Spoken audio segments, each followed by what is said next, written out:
saya tidak perlu dihiraukan. Niat saya waktu itu gitu, yang penting saya dan anak-anak saya bisa makan. Ternyata Allah buktikan bahwa kebahagiaan itu bukan dunia, tapi keluarga gitu. Tapi ketika saya berpaling gitu kan di 2017 ini, 2018 Masya Allah malah lebih meningkat. Betul ya, malah sampai sekarang. Hal yang mungkin boleh dikatakan terpahit. Biasanya hal terpahit bisa menjadi penguat loh. Benar nggak Teh? Iya. Hal terpahit apa yang pernah Teh lalui selama ini?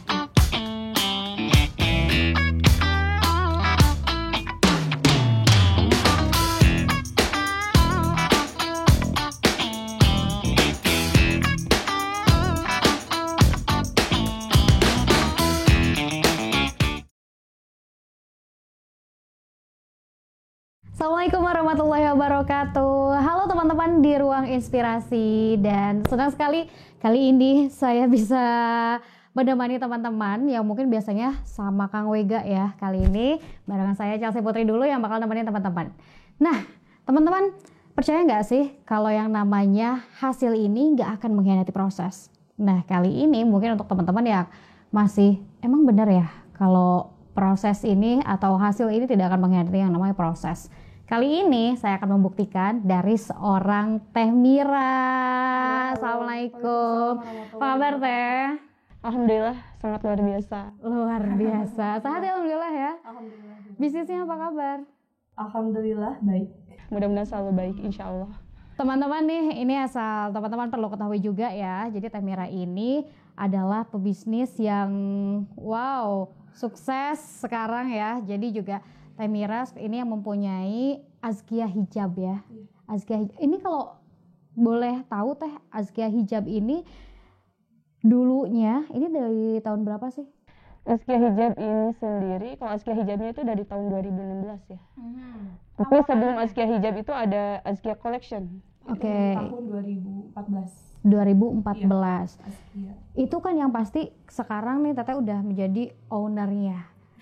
Ya, sekarang udah memproduksi sendiri. Awal-awal karir yang paling awal banget mungkin pernah menjadi seorang reseller atau mungkin dari mana dulu produknya?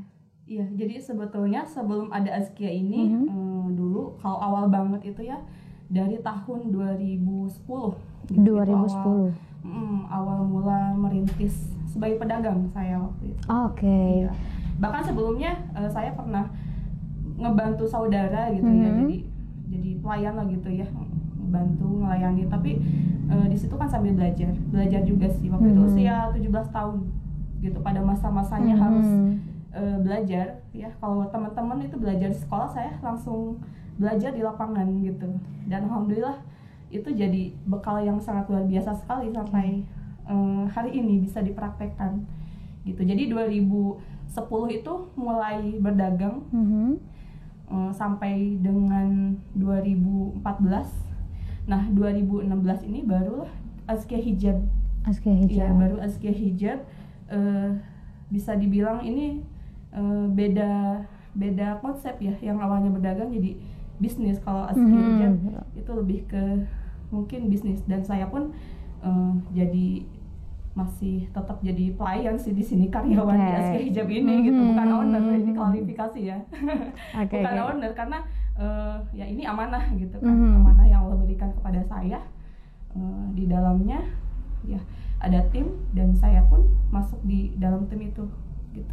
Jadi kerja sama bareng tim juga ya? Iya, kerja sama bareng tim. Ya, jadi kalau awal banget itu 2009 terjun bantu-bantu saudara, 2010 saudara ngajak kolaborasi, beliau yang memberikan saya investor lah gitu. Saya menjalankan gitu. Tahun 2014. 2010 itu namanya bukan Azkia, Mira Musyarofa waktu itu. Oke. Ya, pas 2014 ini lahir anak pertama, Siti Nur Azkia Nafisa. Ya. Ganti jadi Azkia. Dan terkenal sampai sekarang. Alhamdulillah ya. Nah Teh, otomatis kan kalau misalnya yang namanya proses juga kan tadi kan ada dari 2010 menjadi kerjasama bareng sama saudara. Terus apakah setelah kerjasama bareng sama saudara, apakah Teteh untuk mencoba untuk melangkah ke satu langkah yang lain? Iya, tentu. Jadi ketika saya mendapatkan kesempatan, mendapatkan amanah dari saudara itu, awalnya saya offline ya, jualan offline. Itu kita belanja langsung ke luar kota, ke pusat perbelanjaan di Tanah Abang. Ya sampai saat ini pun masih sama ya di Tanah Abang. Dari situ itu alhamdulillah, dari saya berdagang itu saya tidak langsung jual ke retail kan ya, gitu kan. Saya kerjasama juga dengan apa ya, bisa dibilang para konsumen yang datang dari perkampungan gitu.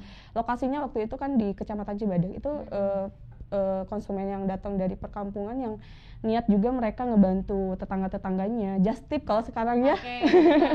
Ya, jasa titip. Nah, kalau ini dulu dibilangnya pedagang gitu. Nah, itu saya cuma kasih sekian persen lah gitu ya, profit cuma sedikit, yang penting berjalan gitu, yang penting setiap hari ada. Karena kan kalau misalkan bukan di momen-momennya kita berjualan kayak Ramadan, kayak momen samenan gitu kan, pasar itu kan sepi. Nah, yang kita andalkan itu sebetulnya mereka gitu, mereka yang ngebantu kita. Nah, Reseller mungkin ya. Nah, kalau sekarang bahasa gayanya reseller. Jadi sebetulnya kemitraan sekarang, bahasa sekarang itu dari dulu juga ada, cuma beda nama aja gitu. Ya, jadi dari situ itu reseller, alhamdulillah saya langsung terjun ke dunia perdagangan itu, alhamdulillah perkembangannya langsung diberi kelancaran gitu. Dan itu sangat luar biasa sekali gitu, sangat ngebantu perekonomian saya gitu waktu itu untuk kehidupan. Berarti di 17 tahun. Di 17 tahun itu. Ya. Ya, itu di 17 tahun itu dalam waktu 1 tahun itu alhamdulillah saya sudah mendapatkan hasilnya gitu kan ya, meskipun waktu itu terbeli rumah yang sangat sederhana, tapi kalau hasil keringat sendiri tuh luar biasa bangga ya. Dan selain itu juga ada kendaraan gitu kan, karena kan kalau saya tinggal di Cisaat, beda kecamatan, jadi ada jarak tempuh. Dan alhamdulillah kita saya gitu ya khususnya yang awalnya naik kendaraan umum jadi bisa pakai kendaraan pribadi gitu. Dulu paling banyak reseller berapa? Dulu itu kalau sehari datang kisaran 10, kalau di rata-ratakan lumayan banyak sih. Ya, kalau 50 itu bisa dibilang luar biasa banyak gitu kan, di kelas saya gitu, karena lapak gitu ya waktu itu jualan offline-nya di lapak kisaran ukuran 2x3 itu 50 reseller atau 50 pedagang itu luar biasa menurut saya gitu. Meskipun waktu itu memang ada toko-toko offline yang sudah besar gitu, tetapi mereka juga merekomendasikan tuh kalau misalkan mau jualan hijab ke sana gitu, ke Mira Musyarofa belanjanya gitu. Alhamdulillah gitu. Jadi diarah-arahkan, meskipun toko saya kecil tapi ditujukan gitu. Betul, so jadi rekomendasi ya. Ya, direkomendasikan karena waktu itu hijab itu jualan jilbab ya, lebih utamanya masih jarang, nggak kayak sekarang banyak sekali kan. Waktu itu masih jarang orang yang jualan fokus di jilbabnya aja gitu kan. Kalau misalkan toko-toko offline lain masih gabung dengan gamisnya gitu kan. Jilbab ini hanya jilbab ini hanya selingan. Nah, waktu itu saya seneng gitu ngumpulin warna-warna, seneng ngumpulin model-modelnya yang variatif. Nah, ini lebih banyak itu ya. Ini jadi daya tarik gitu. Dari sini saya dapat marketnya, saya dapat banyak masukan dari pelanggan. Nah, dari situ oh iya ternyata yang dibutuhkan itu oleh konsumen itu ini gitu kan. Setiap kali ada orang datang pengen warna ini, pengen model ini gitu. Tapi sebelum mereka nanya model, nanyanya warna. Nah, ini yang dijadikan saya terinspirasi ke Azkia ini. Makanya sekarang Azkia value-nya salah satunya banyak warna gitu. Iya, dari situ gitu, dari konsumen. Jadi kita lihat dulu pasarnya ini lebih ke apa gitu kan ya. Nah, kalau mungkin tadi Teteh ini udah, mungkin tadi juga teman-teman dari Ruang Inspirasi juga udah mendengar, wah dari yang nggak punya kendaraan sendiri tiba-tiba punya kendaraan, terus juga punya rumah gitu kan. Ibaratnya sudah terasa juga hasilnya ya dari yang hal terkecil. Nah, kalau misalnya saya tanya, ini kan pasti ada rasa bosannya, ada rasa jenuhnya ya, apalagi sampai 10 tahun. Tapi kan kita harus mempunyai penguatnya Teh. Apa yang menguatkan Teteh sampai sekarang ini fight?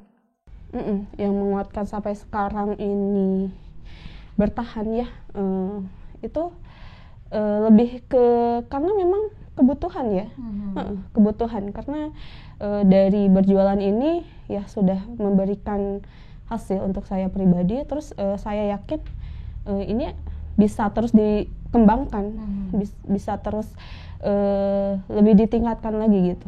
Dan ini salah satu yang terpikir oleh saya gitu kan, yang awalnya berdagang itu ternyata saya saat ini berdagang, saya sebagai agen istilahnya waktu itu. Ini tuh masih bisa diperluas gitu. Saya melihat orang-orang yang sukses di Tanah Abang gitu kan, itu tuh tangan pertama mungkin. Kenapa tidak? Berarti saya juga bisa seperti mereka. Betul. Nah itu gitu kan, terinspirasi dari mereka. Itu yang ke satu. Yang kedua, semakin kesini usaha saya semakin berkembang, itu para reseller itu otomatis jadi saya serasa punya tanggung jawab gitu. Jadi tanggung jawab saya untuk memberikan kepuasan kepada mereka dari segi stok kain, model gitu yang mereka butuhkan. Mereka juga tentunya sesuai permintaan konsumen mereka. Nah, dari situ ini salah satu alasan saya mengembangkan usaha ini, karena ada komplainan dari mereka waktu itu masa-masanya kita penjualan, banyak penjualan, tetapi saya terhambat di produknya. Ketika saya belanja ke Tanah Abang, ketika saya belanja ke luar kota, semangat-semangatnya ingin belanja banyak untuk kepuasan konsumen saya, untuk kepuasan reseller saya tidak dapatkan apa-apa di sana gitu, kehabisan gitu kan. Karena ya luar biasa, Tanah Abang itu kan yang datangnya dari mancanegara juga. Jadi rebutan. Itu pun saya berangkat jam 3 pagi ke sana jam 7, telat sedikit aja rebutan gitu. Susah gitu. Warna itu udah nggak seri warna lah, atau model hanya sisa pilih-pilih orang gitu. Nah, dari situ ya udahlah kita coba produksi gitu, produksi sendiri gitu kan. Mereka juga pasti ada suppliernya gitu. Nah, kebetulan ada saudara yang pengalaman di bidang produksi gitu. Nah, dari situ mulai kecil-kecilan, produksi dari bahan baku 1 kilo, 2 kilo diproduksi. Ada tetangga yang bisa jahit, diajak, bantu ya, ini bisa enggak. Mereka senang ternyata gitu. Jadi juga saling berbagi rezeki ya. Alhamdulillah ya, dari berdagang itu ternyata sangat luas gitu. Tidak hanya di depan kita, tapi background kita juga merasakan manfaatnya. Kalau kita produksi sendiri, itu kan para penjahit beradanya di belakang.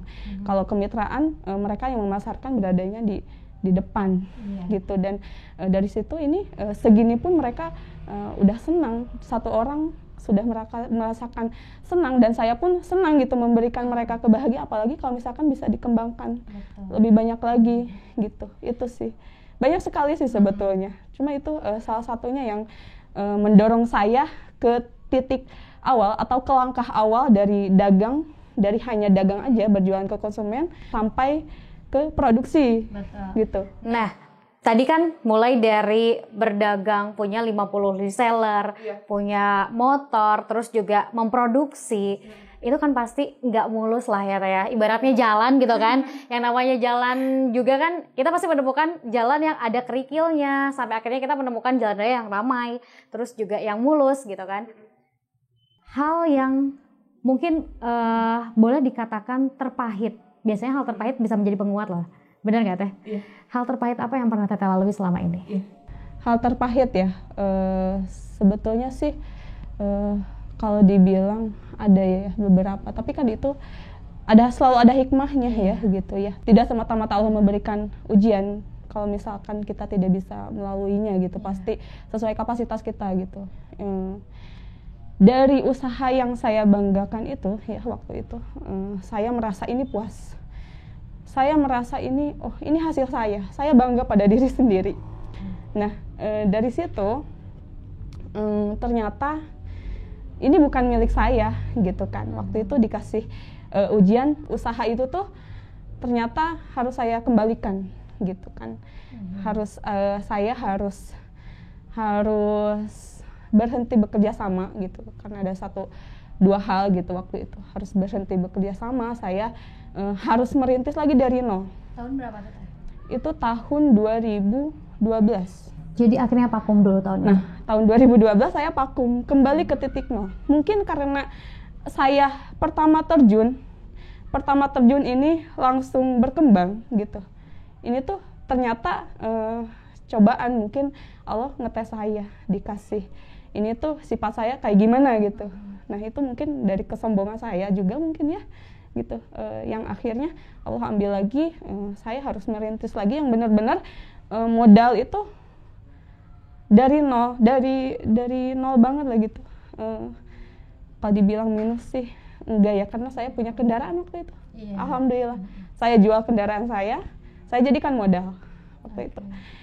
Yang awalnya saya merintis usaha langsung besar karena ada yang membiayai, ya namanya modal motor paling 10 atau 15 juta, itu kalau dijajar-jajar paling berapa ya gitu kan. Kalau barang itu paling sedikit gitu kan, nggak terlihat.